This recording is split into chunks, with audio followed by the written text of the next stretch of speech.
What is going on, guys? I'm back with another reaction video. It's been a while. It's been a while, guys. We got on the table Dickhead episode 2. Let's get into it. But then after this hiatus, he wakes up in the Ambassador Hotel with a dead body next to him. Yo, I will still never understand how you got away with that one. The hotel one, yeah, I can't understand how you got away with that. He began relating to parts of movies that seemed to suggest that there were evil forces out there. No. There are evil forces out there. But the thing is, yo, I got God on my side. I got Jesus on my side. So those evil forces, yo, they ain't touching me. They ain't touching me. He would put the contacts in. He had to get himself charged up by trying to emulate a devil or evil person. That's fucking nuts. That is fucking nuts. This guy is nuts. There was a lot of conflict there within him. He went a very long time where he didn't commit any murders. They keep saying that like we're meant to go, well done, dickhead. Well done, Jeffrey. You didn't kill anyone for 9 years. Bro, why do you keep bringing it up like it's a good thing? He's a scumbag. Stop making excuses for this prick. The Dahmer case is something we had never seen in Milwaukee. It was an unreal moment in my reporting career. Yeah, I can't lie. If something like this happened in my town, yeah, I'm leaving. I'm evacuating real quick because I'm not having that sort of evil energy lurking around me when I'm walking the streets. Nah, I'm leaving. Moving town, moving city. That's what I'm doing. He would offer him money when they would let Dahmer take photos of him. But he'd say, you have to come to my apartment. Look, I understand that you might be down in your luck. You might need a little bit of money on the side, you know, just to buy some groceries. But there's no way in hell a random dude's coming up to me and go, yo, I will give you $50, £50 if you come back to my yard and I'll take pictures of you naked. I can't do that. And rocking back and forth in a chair and making these strange noises and talking like in tongues.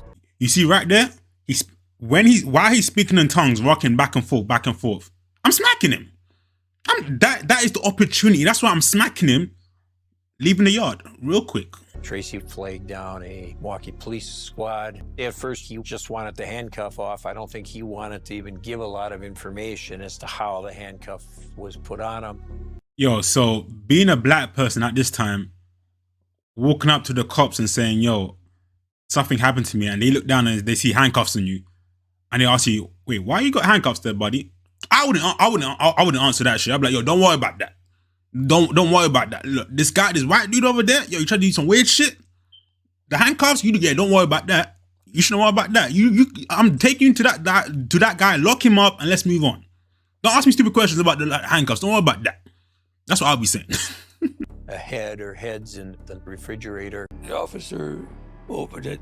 That's all they had in the refrigerator with the head looking up, and he screamed. Bro, that must be crazy. You open the fridge, you go, oh, there's some butter there. Oh, there's a couple of eggs right there. Oh, there's a stack of cheese. Oh shit, man, there's some ham looking delicious. Oh, there's a loaf of bread.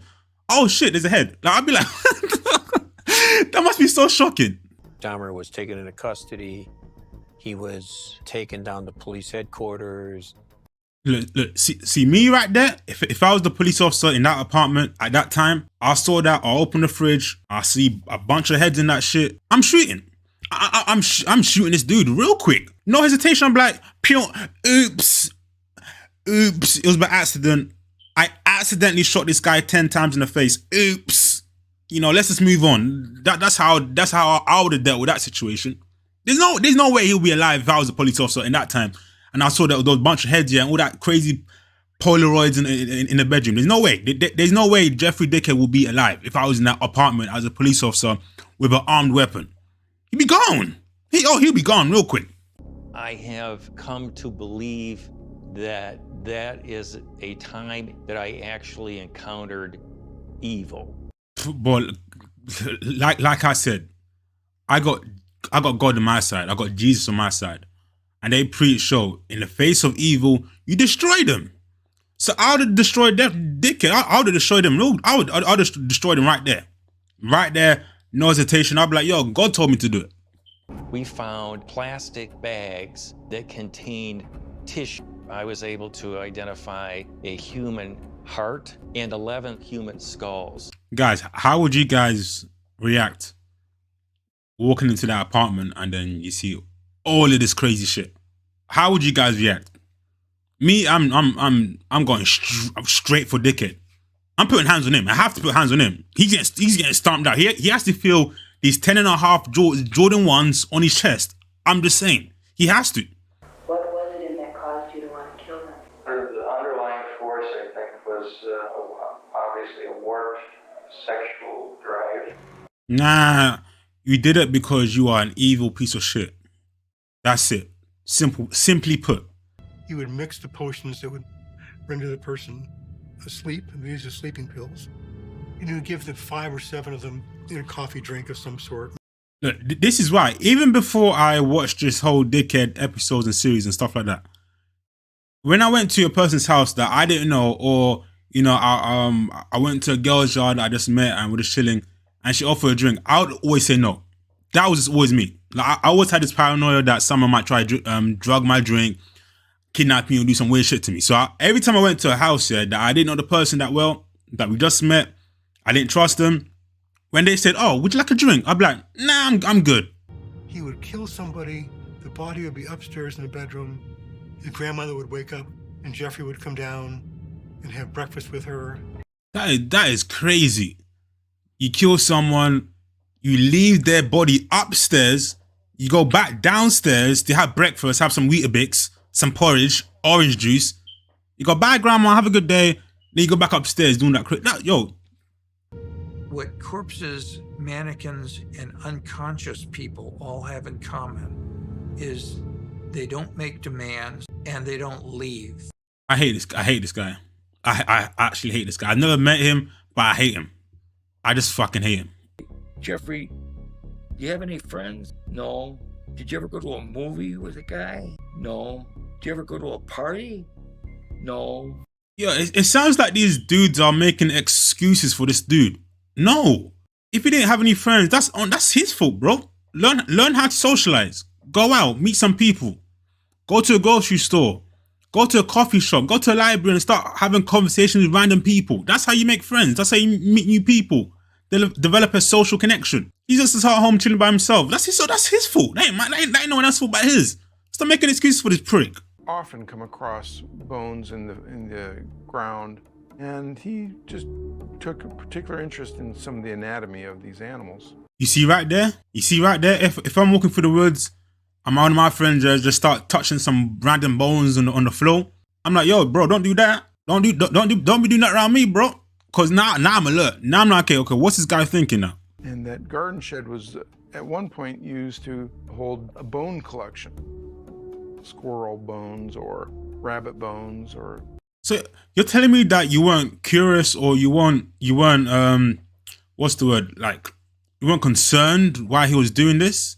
Cause to me, that would be a red flag. That would be a major red flag. If my friend had a shed and just had a bunch of bones in the shed, I'd be like, what is this, bro? Like, what's going on here? Talk to me, bro. I ain't liking this. This doesn't look too good. Cause, you know, normal people, when they're a kid, yo, they go to their friend's house and they see a PS4, PS3, an Xbox, a PC, that type of shit. They don't see bones in the shed. In 9th grade, dissected a baby pig. After we were done with dissection, took the pig's head home. Bro, that's weird. That is fucking weird. Cause when I was younger, I don't know why. So don't ask me why I did it. But I used to smell like steel milk cartons. Cause like we used to have these milk cartons in the classroom, and only certain students were allowed to drink it. I don't know why, but it always fascinated me. So I wanted the milk cartons because I thought it was some special milk that these people used to drink. So I used to steal it and take it home and drink it. This guy used to steal pigs' heads, carcasses. Yo, this is nuts.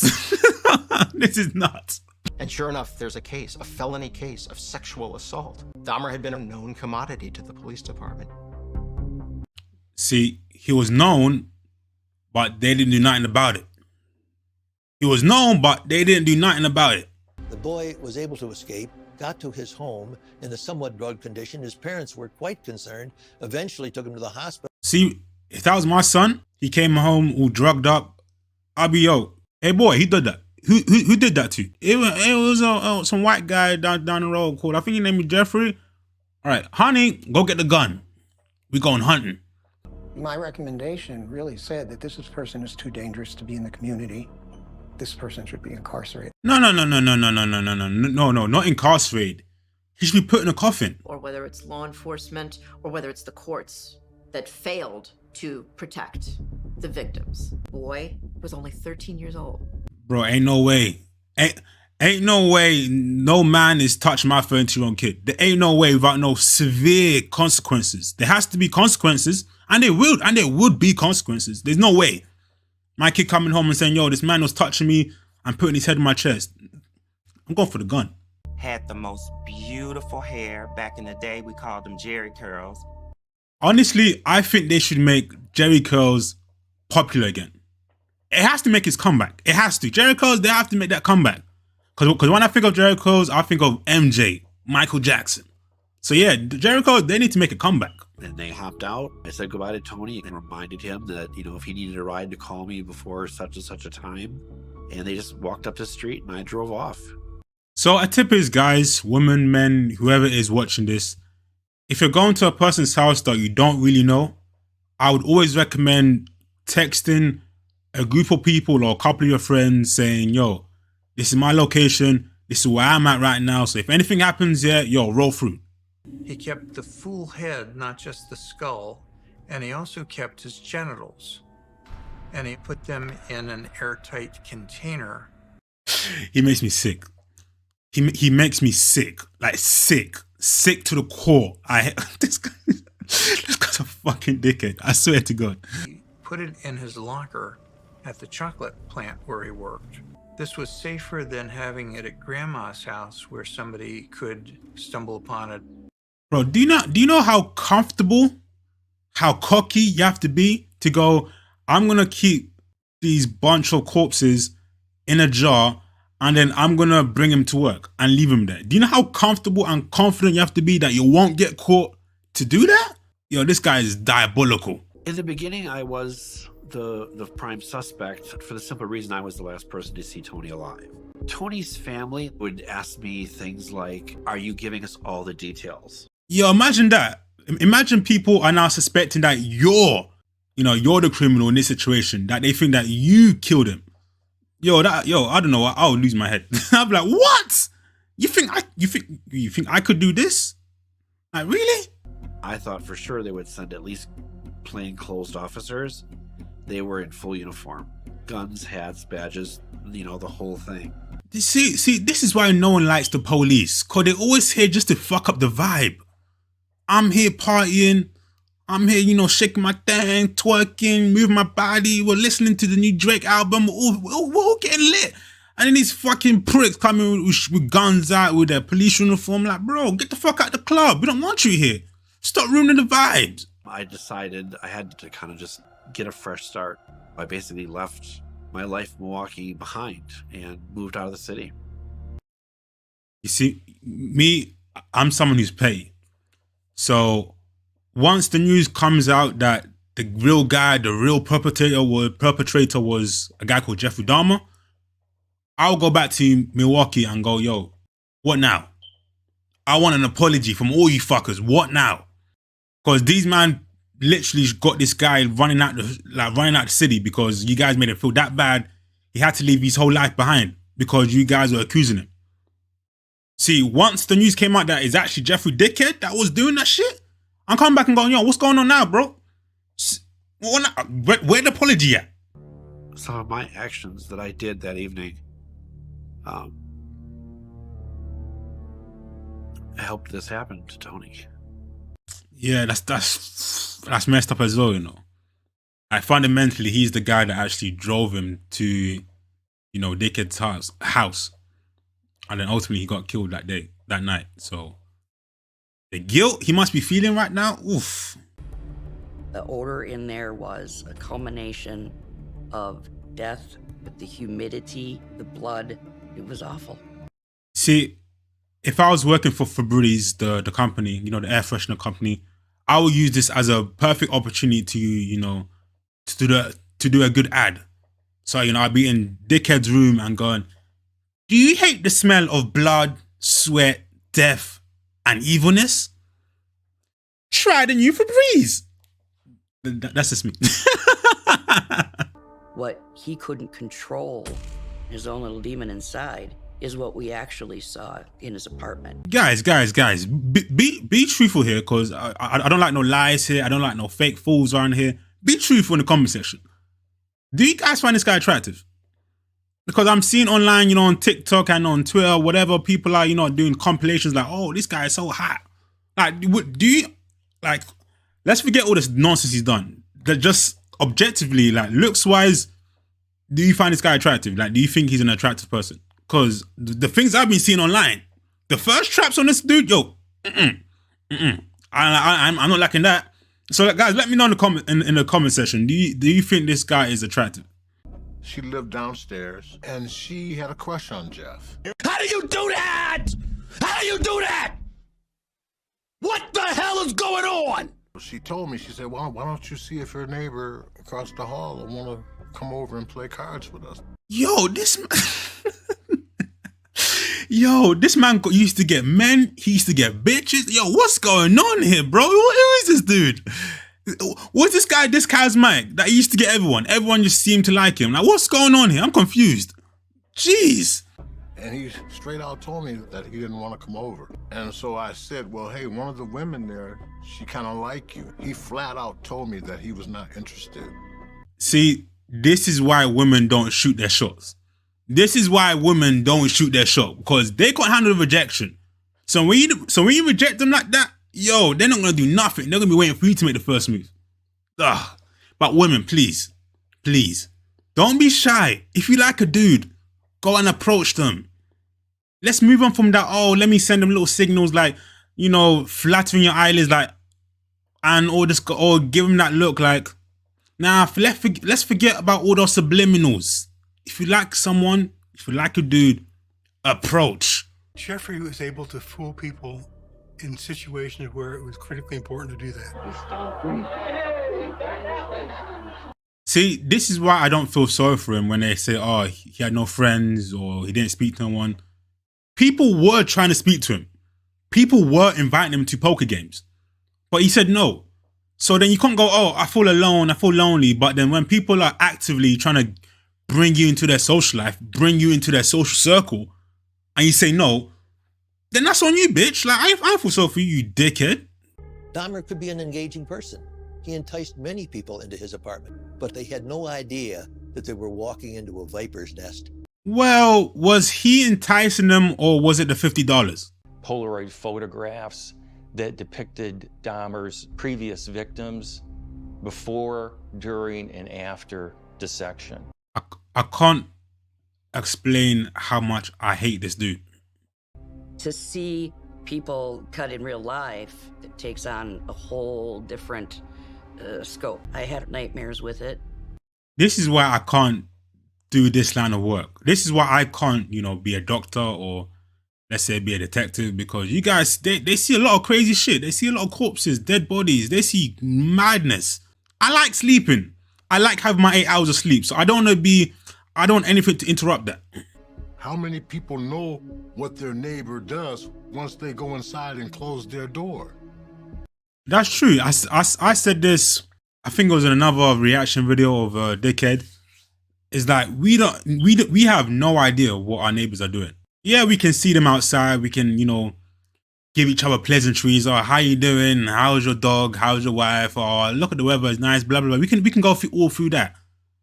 But once they close that door, they're back in the yard, we have no clue what they're doing. Watching them take the body parts that were in little small boxes, a little bit bigger than a shoebox, all brown. I can't lie. If I saw them taking these boxes out, I'd be like, yo, let me take a little peek. Putting the skeletons back together was like putting a puzzle together. Forensic anthropologists could tell us age, race, sex. That's actually impressive. I'm actually impressed that they can collect a bunch of bones, put them back together, and then know who they are, their sex, their race, all that stuff, and how they got killed. That is very impressive. I can't lie. So people would literally just disappear. Were they dead? Were they sick? Had they moved away? No one would know. That is crazy how a bunch of people can just disappear. Just like that, and no one know what happened. I think he truly believed that if he could keep one of them alive by doing this crude lobotomy, that it would be sufficient to satisfy his needs.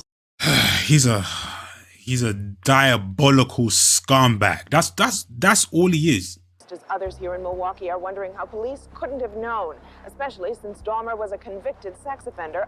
Oh no. They knew. They knew. They just didn't care though. That's the problem. That is the main problem. They just didn't care though. If the victims had been white and straight, the search would have been more in depth. Of course, we know this, my black brother. We know this. Of course, we know. Yo, they were Caucasian. They were straight. Yo, the investigation will be aggressive, real aggressive. They'll be pulling out new technology that we've never seen before. They'll make sure they find him. They would make sure that they found these people. The straight Caucasian. They would make sure that they found him. We know this. Oh, he's a nigger and he's gay.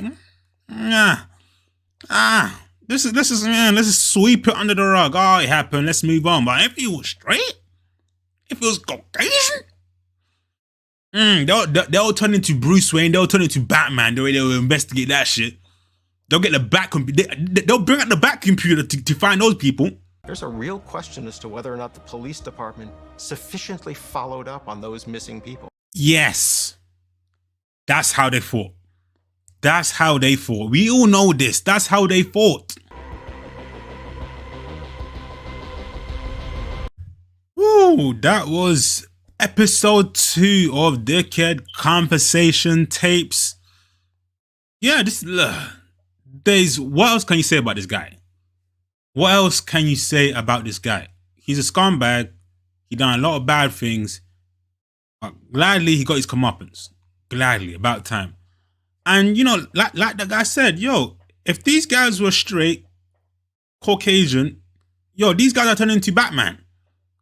They'll go into the back computer, they'll spend the whole night trying to find these folks. But because they were gay, and there were people in color, and they lived in the hood, they didn't care about it. They're like, oh, okay, they're lost, they're gone, that ain't our problem. We tried. We'll half-heartedly try find them, but if we don't find them, we don't care. But, you know, if they were Caucasian, straight, you know, we all know that they'll turn into Bruce Wayne. But it is what it is, man. Like, this whole episode was just like, Jeffrey, you know, he like the other guy said as well, yo, he was striking at a time here where he was pretty much invincible.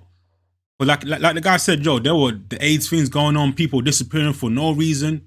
They had no idea why they were disappearing, where they were. So that was a perfect opportunity for Jeffrey Dahmer to do all his fuckery. And he did, and he took advantage of the situation. He took advantage of where he was at. Of course, people were saying that, oh, he didn't do it. He did it out of like his personal reference. He didn't really think about what he was doing. He wasn't kind of methodical and saying, I'm going to do it at this time because this is a time where there's a lot of disappearances, so I'll be basically invisible. I don't know about that. I think there's truth in both sides. I think he knew what he was doing. I think he knew that if he was doing this, targeting this area, this certain area there with these type of people, there was most likely he'll get away with it, because I'm sure that he read the news. I'm sure that he knew that there was friction between the police and gay people. He knew that there was friction between black people and you know, the police officers. So of course that must have been in his mind. Like, he wasn't stupid. Like, he wasn't a stupid guy. So of course he took advantage of the situation, and you know, he went on a kill streak. So what else can you say, man? That was my reaction to this. He's a piece of shit. He's a piece of shit. And I can sleep comfortably knowing that this guy is suffering. He's in hell there getting tortured for hours and ends, non-stop. So I'm happy with that. So that was my episode. That was my reaction to this episode 2. I think there's only 3 episodes, I think. So the next episode will be the final one. So if you like this reaction, you know what to do. I'm out.